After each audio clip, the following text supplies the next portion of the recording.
Hello, Math Analyzers. Welcome to your Chapter 10, Lesson 3 notes. We are going to dive right into the fun times it is to look at the period and frequency of our sinusoidal graphs. So, let's just do a reminder of all the terminology surrounding our sine and cosine graphs. Okay? We are looking at amplitude. That's what we just did.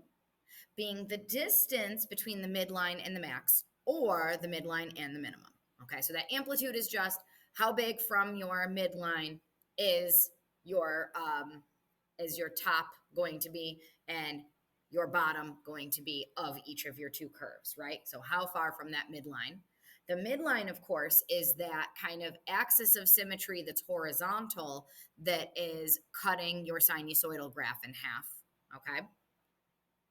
And they call it the average of the y value of the sinusoidal. It's really look at each end of your amplitude and count to the middle, right? So look at the max, look at the min, count to the middle, there's your midline. The period, what we're going to talk about today, is the minimum horizontal distance. So here to here, before the graph starts repeating itself. So it's one full cycle, okay? The frequency is the number of times you will get that one full cycle in 2 pi radians. Now, I know those two things sound like they're the same. They're a little bit different, and we just need to be careful about them. So that's what I'm going to go into during this. Phase shift is what we'll save for last, actually.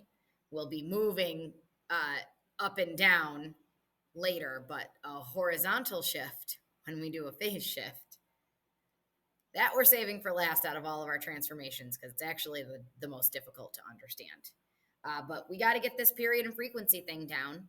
So let's take a peek back at what the basic sinusoidal function looks like. And remember, when I say sinusoidal, it could be sine written in here, or it could be cosine written in here. It could be either of those two, because both of these are continuing cycle graphs. And because of that, I call them just sinusoidal in general. They're a general sine or cosine. Okay, so if we're looking at our general function, all right, what does that look like in the function? Of course, the absolute value of A here is your amplitude. So figuring out what your max is from your midline, what your min is from your midline. When we get to the vertical shift, that will be this K at the end. That's also going to be the midline, just kind of a heads up, right? Those will go together. When we get to the phase shift, it's a horizontal shift. That's this guy in here. And notice the B right in here. And it's factored out of the X and the H. That's what we call the period. Okay? So this is the period of the graph.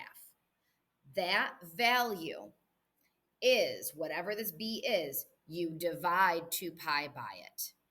Because 2 pi is the usual length of one full cycle.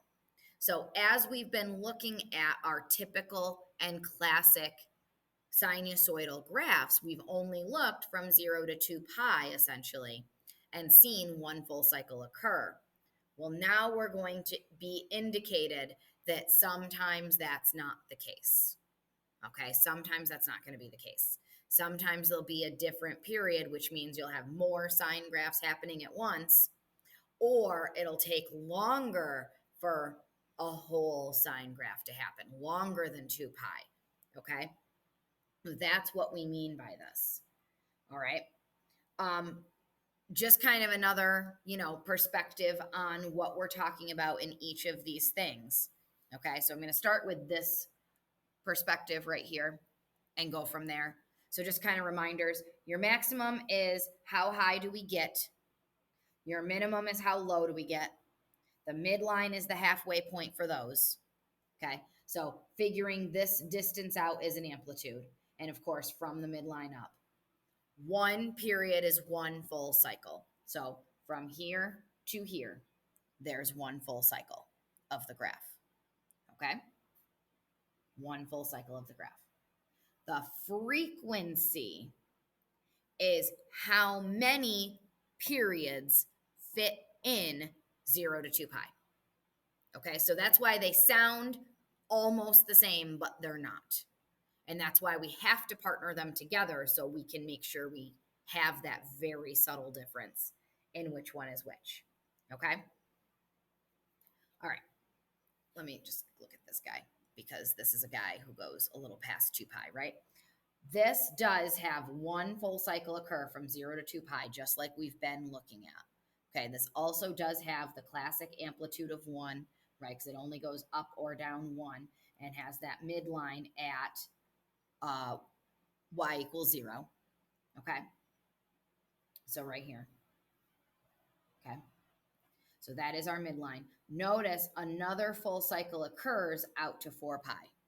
So this guy, because he only has one full cycle occur between 0 and 2 pi, has a frequency of 1. There's only one full cycle occurs here. Okay, one full cycle occurs right here. Has a frequency of 1, and he has a period of 1.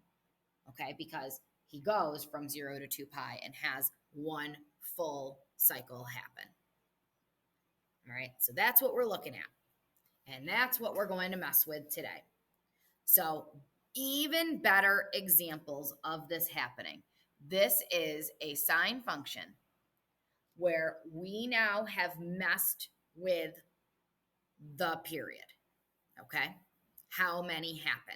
So notice from here to here is 1 period. But if you look directly up, only half of a period has occurred right here. And that's why we have 0.5 in front of that x. If you look down, because this is the usual, this is the typical, but now I look down, look at that. We have 1, 2. So my frequency is 2. And my period is 2 because this from here to here, it occurs right there. There you go. There's one full cycle. Okay, one full cycle. And then second full cycle.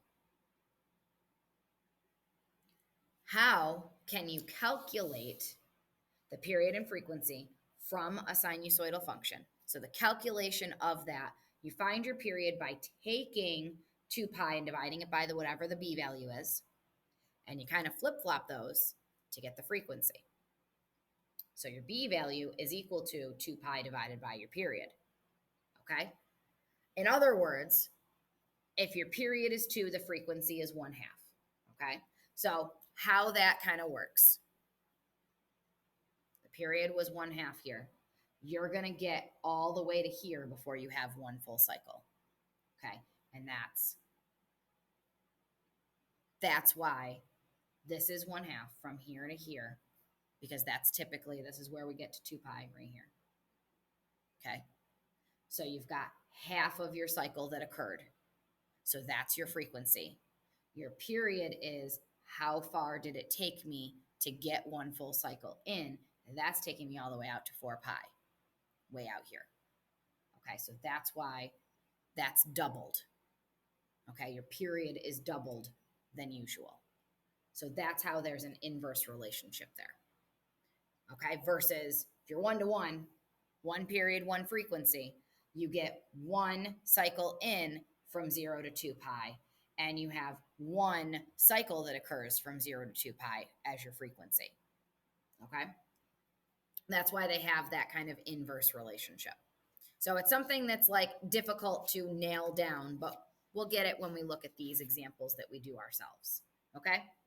So if I'm graphing y equals 3 sine 2x on my axes, this is going to be what I graph.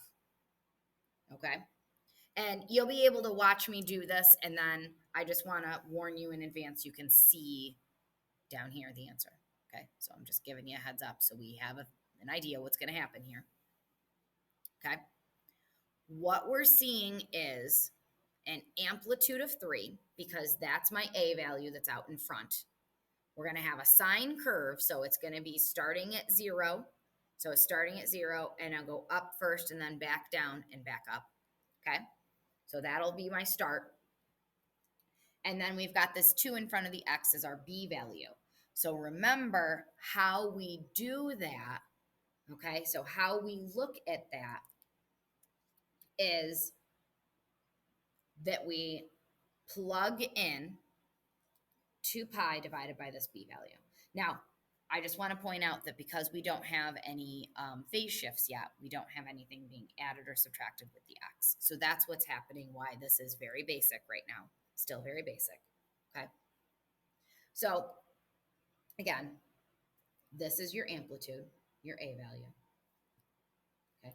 This is your period, your b value, okay? That's where that is coming into play, okay? That's where you're going to get that value from. Now, this is a good thing. This is a good thing. It'll be really easy to divide 2 pi by 2, right? So if you take the 2 you've got there and divide 2 pi by 2, you get that these cancel out and 1 pi is left. What that means is there is one full cycle of sine that happens between 0 and 1 pi. One full cycle of sine is going to happen. Okay? And at its max, it's going to be 3. And at its min, it's going to be 3, negative 3. Okay? So that I also know. If I have to fit an entire sine curve from here to here, well, then I know this is my middle where I come back to 0. And then here at pi over 4 is where my maximum is all the way up to 3. And over here at 3 pi over 4, that's where my minimum is going to be, all the way down to negative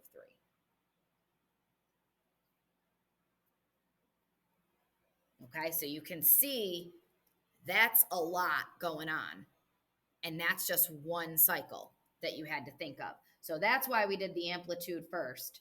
And now we're doing the period and frequency. So notice I just get those points on there. And now because I know I've got to fit 2 cycles between 0 and 2 pi, I got to do that again. So now I go all the way out to 2 pi because the period is 2. I've got to get 2 in. Or excuse me, the frequency is 2. I've got to get 2 in. So now I've got 5 pi over 4 right here. And that goes all the way up here. So we're going back again and back down to 0. Then right here at 7 pi over 4, I go all the way back down again and then back up to 2 pi. So back up to the max, down to the middle, right, the midline, back down to the min, back up to the middle. There's 2 full sine curves, 1, 2, okay? So your frequency is 2.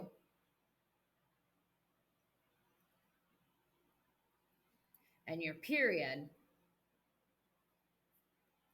is 1 pi because you have an entire cycle that occurs between 0 and pi right here. Okay, so to kind of get that relationship down, it's tougher. It's on the tougher side, right? I get that.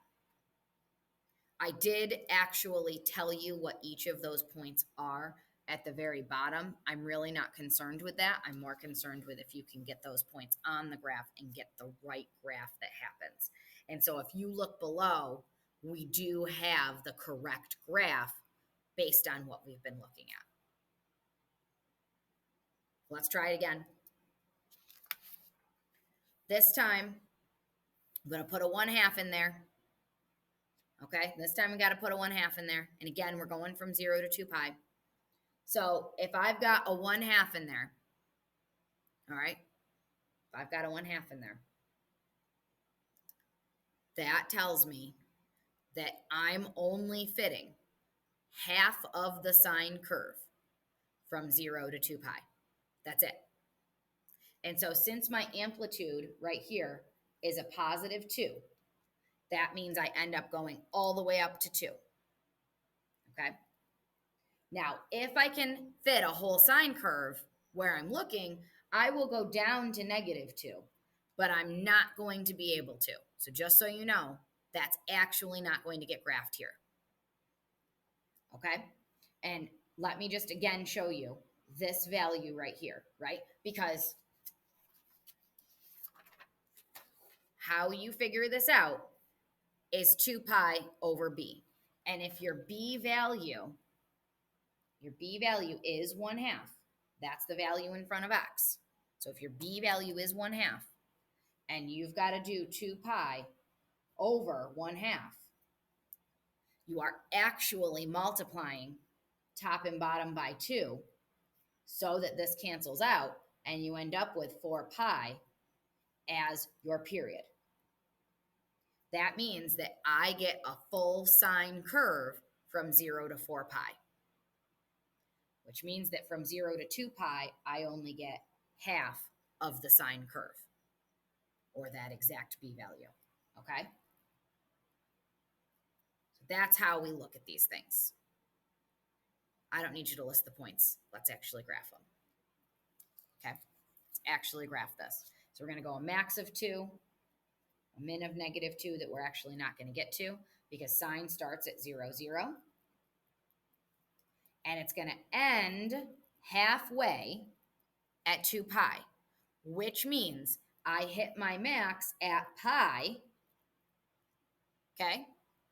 Which tells me that I've got to fit just the upper part of the sine curve from 0 to 2 pi. That's it. So if we really do want points, right? 0, 0. And then we get pi is our x value and 2 is our y value, our max. And then we're back down to 0 and 2 pi. 2 pi 0. Sorry. I flipped those around. My radians should be my x value. My bad.